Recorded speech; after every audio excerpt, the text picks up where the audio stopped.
جب میاں بیوی سے جسمانی تعلق قائم کرے تو اس پر غسل واجب ہو جاتا ہے. عورت یا مرد کو احتلام ہو تو غسل واجب ہو جاتا ہے. حیض ختم ہونے کے بعد غسل کرنا واجب ہے. منی خارج ہونے پر غسل واجب ہو جاتا ہے. غسل جنابت میں پہلے دونوں ہاتھ دھونے چاہیے، پھر طہارت حاصل کر کے وضو کرنا چاہیے. غسل جنابت کا مسنون طریقہ یہ ہے.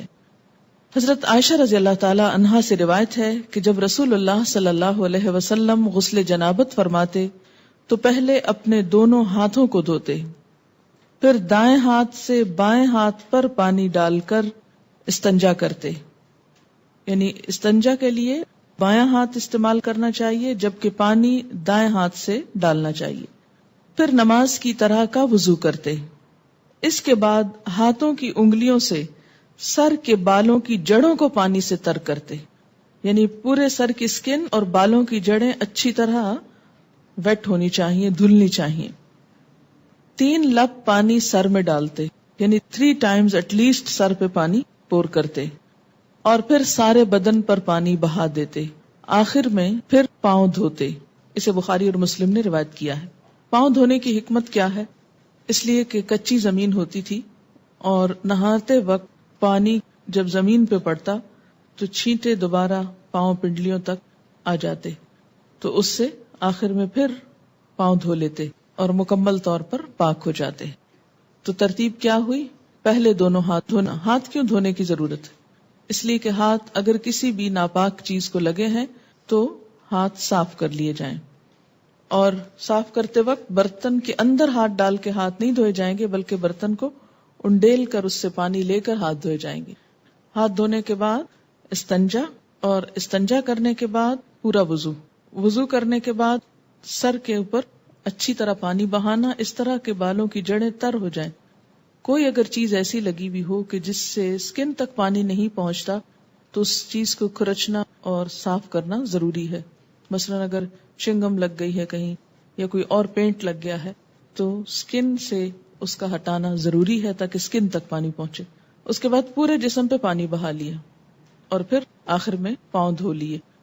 حضرت ثوبان رضی اللہ عنہ سے روایت ہے کہ صحابہ کرام نے نبی اکرم صلی اللہ علیہ وسلم سے غسل جنابت کے بارے میں سوال کیا تو آپ نے فرمایا کہ مرد اپنے سر کے بال کھولے اور انہیں دھوئے حتیٰ کہ پانی بالوں کی جڑوں تک پہنچ جائے، اور عورت کے لیے بالوں کو کھولنا ضروری نہیں، یعنی چٹیا وغیرہ ساری کھولنے کی ضرورت نہیں، بلکہ وہ اپنی دونوں ہتھیلیوں سے 3 لپ پانی اپنے سر میں ڈال لے پھر غسل مکمل کر لے. اسے ابو داؤد نے روایت کیا ہے.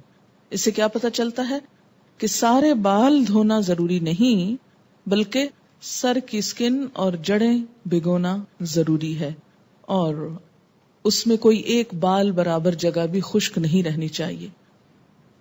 نیل پالش یا کوئی دوسری ایسی چیز جو جسم تک پانی نہ پہنچنے دے، اسے دور کیے بغیر غسل مکمل نہیں ہوتا، یعنی پاکی حاصل نہیں ہوتی. حضرت عائشہ رضی اللہ تعالی عنہا سے روایت ہے کہ حضرت فاطمہ بنت ابی حبیش رضی اللہ عنہا کو استحاضہ کی شکایت تھی. انہوں نے رسول اللہ صلی اللہ علیہ وسلم سے مسئلہ پوچھا تو آپ نے فرمایا یہ ایک رگ کا خون ہے، حیض کا نہیں. جب حیض شروع ہو تو نماز چھوڑ دو، جب ختم ہو جائے تو غسل کر کے نماز شروع کر دو. اسے بخاری نے روایت کیا ہے. تو استحاضہ کا جو سورس ہے وہ حیض کے سورس سے مختلف ہے. استحاضہ ایسے جیسے جسم کے کسی بھی اور حصے سے خون نکلنا. استحاضہ کی مریض خاتون کو حسب عادت حیض کے ایام شمار کر کے غسل کرنا چاہیے. حضرت ام حبیبہ رضی اللہ عنہا رسول اللہ صلی اللہ علیہ وسلم کی خدمت میں حاضر ہوئیں اور استحاضہ کی شکایت کی. رسول اللہ صلی اللہ علیہ وسلم نے ارشاد فرمایا حسب عادت ایام حیض میں نماز نہ پڑھو، پھر ایام حیض ختم ہونے پر غسل کر لو. چنانچہ ام حبیبہ رضی اللہ عنہا ہر نماز کے لیے غسل کیا کرتی تھیں. اسے مسلم نے روایت کیا ہے. نماز سے مراد دوبارہ حیض سے پاک ہو کر نماز شروع ہونے کا وقت ہوتا تھا اس کے لیے. اس کا یہ مطلب نہیں ہے کہ ہر نماز کے ٹائم پہ غسل کرتی تھی. غسل حیض کا طریقہ یہ ہے. حضرت عائشہ رضی اللہ عنہا سے روایت ہے کہ حضرت اسماء رضی اللہ تعالی عنہا نے نبی اکرم صلی اللہ علیہ وسلم سے غسل حیض کے بارے میں سوال کیا کہ کیسے نہانا چاہیے اس کے بعد. تو آپ نے فرمایا پہلے پانی میں بیری کے پتے ڈال کر اچھی طرح حیض کے خون سے پاکی حاصل کر لو. یہ بیری کے پتوں کی ضرورت اس لیے کہ اس دور میں صابن کی ایسی صورت اور قسمیں موجود نہ تھی. مراد جس سے یہ کہ اچھی طرح صفائی حاصل کرنے کے لیے کہ سب میل کچیل دور ہو جائے، اس پانی سے نہاؤ، پھر سر پہ پانی ڈالو. یہ مراد اس سے یہ ہے کہ جہاں جہاں نجاست ہے اچھی طرح جسم کو مل کے دھو لو، پھر سر پہ پانی ڈالو اور خوب اچھی طرح ملو تاکہ پانی بالوں کی جڑوں تک پہنچ جائے. پھر سارے بدن پر پانی بہاؤ، پھر خوشبو لگی ہوئی روئی کا پھاہا لے کر اس سے پاکی حاصل کرو. یعنی جسم سے ساری سمیل دور کرنے کے لیے کیا کرو؟ روئی کو خوشبو لگا کر اسے جسم پر لگاؤ تاکہ خون کی ساری نجاست کا اثر اور سمیل اور گندگی دور ہو جائے. آج کے دور میں بھی اگر ایسا کیا جائے تو بہت اچھا ہے، لیکن صابن وغیرہ بھی خوشبودار جو ہوتا ہے اس سے یہ کام لیا جا سکتا ہے. اس سے آپ اندازہ لگائیں نا کہ اسلام پاکیزگی، طہارت، صفائی ستھرائی اور خصوصاً ایک عورت سے اچھی سمیل آنے کی طرف کتنا متوجہ کرتا ہے. بہت سے ازواجی زندگیوں میں جھگڑے محض اس لیے ہوتے ہیں کہ عورتیں اپنی کیئر نہیں کرتی، اور خصوصاً جو نجاست سامنے نظر نہیں آتی اس کے بارے میں بہت کیئر لیس ہوتی. تو یہ چیز درست نہیں. اس لیے آپ دیکھیں کہ اللہ کے رسول صلی اللہ علیہ وسلم نے اگرچہ مسئلے میں کتنی حیا ہے لیکن اس کے باوجود اچھی طرح کھول کے بات سمجھائی تاکہ کوئی بھی ابہام نہ رہے. حضرت اسماء رضی اللہ تعالی عنہا نے عرض کیا، روئی کے پاہے سے پاکی کس طرح، یعنی کاٹن بڈ سے کس طرح؟ آپ صلی اللہ علیہ وسلم نے فرمایا، سبحان اللہ، پاکی حاصل کرو. یعنی اب آپ اس سے زیادہ اور کیا ڈیٹیل بتاتے. یعنی اٹس انڈرسٹوڈ کہ روئی کے اوپر خوشبو لگا کے جسم کے اس حصے پہ لگاؤ کہ جہاں نجاست کے اثرات رہے ہیں تاکہ وہ سب کچھ دور ہو جائے. حضرت عائشہ رضی اللہ عنہا نے آہستہ سے بتایا کہ حیض کی جگہ پر لگاؤ. پھر حضرت اسماء نے غسل جنابت کا سوال کیا تو آپ صلی اللہ علیہ وسلم نے فرمایا، پہلے پانی سے اچھی طرح استنجا کرو، پھر سر پر اچھی طرح پانی ڈال کر ملنا چاہیے تاکہ پانی بالوں کی جڑوں تک پہنچ جائے، پھر پورے بدن پر پانی ڈالو. حضرت عائشہ رضی اللہ تعالی عنہا کہتی ہیں کہ انصار کی عورتیں بھی کیا خوب عورتیں ہیں کہ دین کی باتیں پوچھنے میں شرم محسوس نہیں کرتی. اسے مسلم نے روایت کیا. عورت کے سر کے بالوں کی جڑوں میں چوٹی کھولے بغیر پانی پہنچ سکے تو چوٹی کھولنا ضروری نہیں، لیکن اگر نہ پہنچ سکے تو کھولنا ضروری ہے، کیونکہ بعض ممالک میں خواتین کے بال، مثلا افریقن کنٹریز میں آپ نے دیکھا ہوگا، اتنے تھک ہوتے ہیں کہ آسانی سے انگلی ان میں سے نہیں گزرتی، اور بعض چوٹیاں اس طرح جیسے ہمارے ہاں فرنٹیئر کے علاقے میں اتنی باریک باریک بالوں سے بنائی بھی ہوتی ہیں اور ان کو آپس میں پھر ان کے ڈیزائن بنے ہوئے ہوتے ہیں، اور بعض اوقات وہ اس طرح چپکا بھی دی جاتی ہیں کہ جس سے سکن تک پانی ڈائریکٹ نہیں پہنچ سکتا. تو ایسی صورت میں پھر ان مینڈیوں کو کھول دینا چاہیے. ام سلمہ رضی اللہ عنہا کہتی ہیں کہ میں نے عرض کیا، یا رسول اللہ صلی اللہ علیہ وسلم، میں اپنے سر پر چوٹی باندھتی ہوں، کیا غسل جنابت کے لیے کھول دیا کروں؟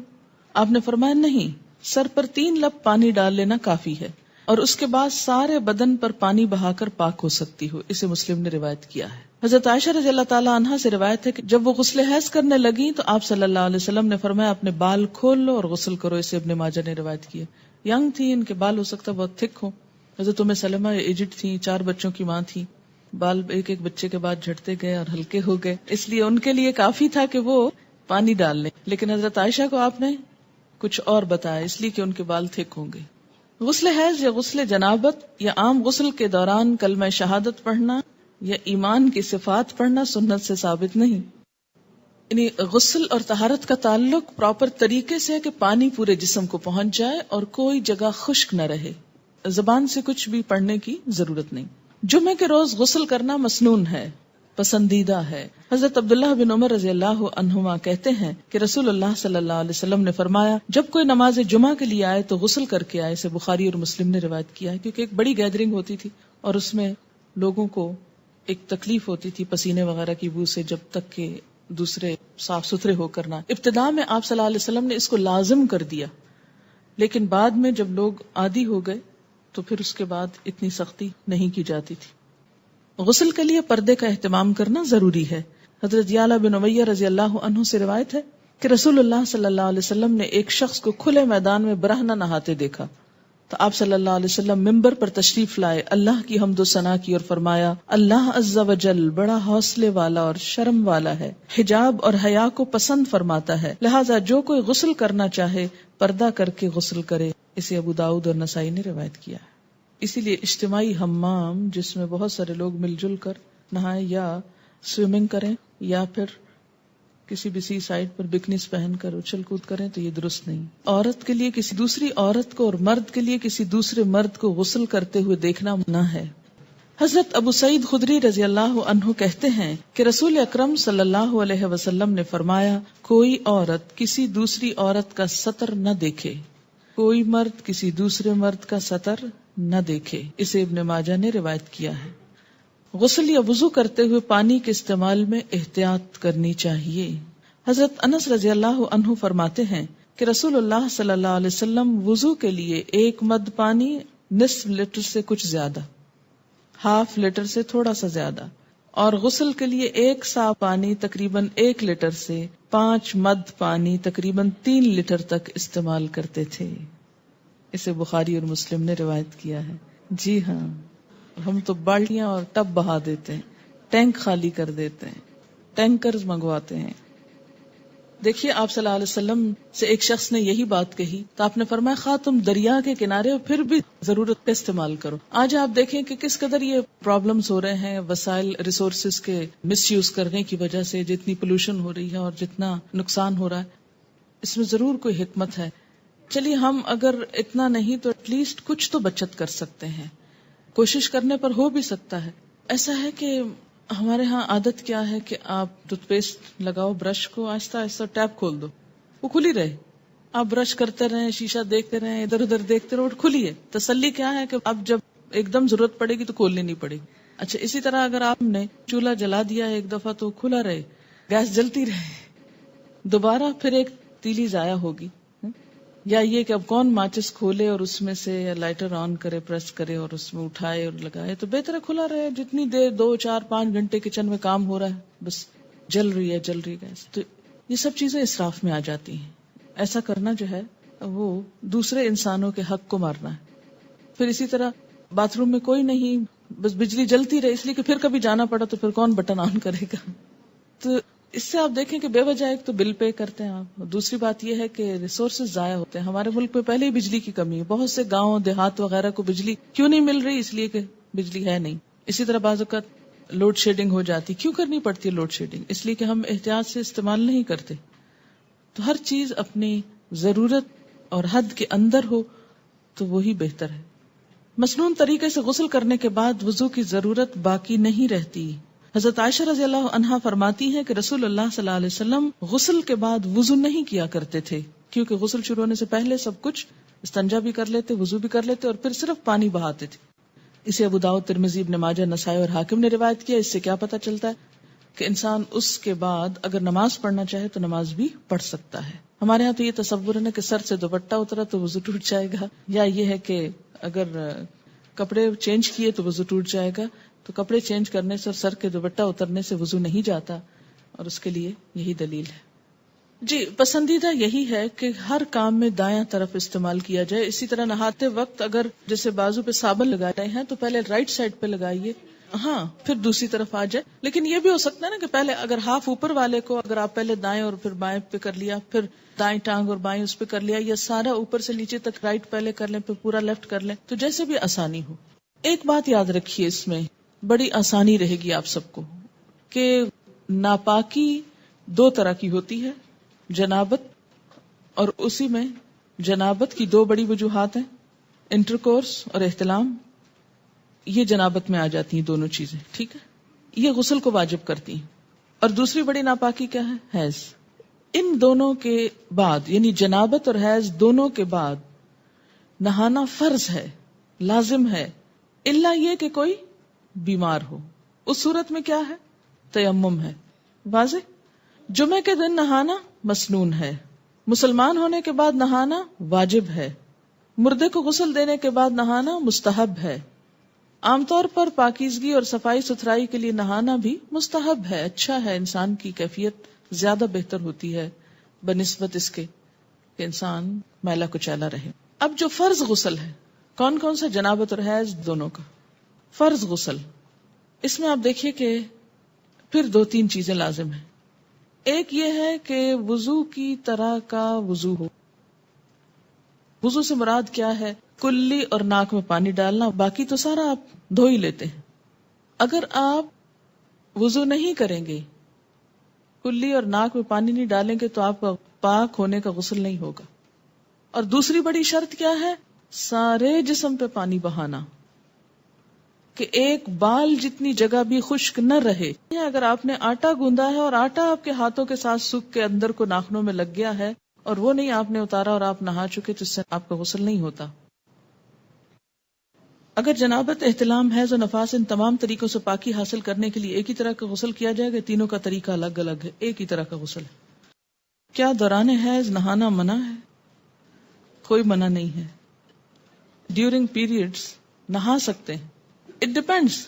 بعض لوگوں کو نہانے سے تکلیف ہوتی ہے، بعض کو نہانا زیادہ اچھا رہتا ہے. اپنی اپنی عادت کے مطابق کر لیجیے. عورتوں اور مردوں کے غسل کرنے کے جو فرائض ہیں اس میں کوئی فرق نہیں.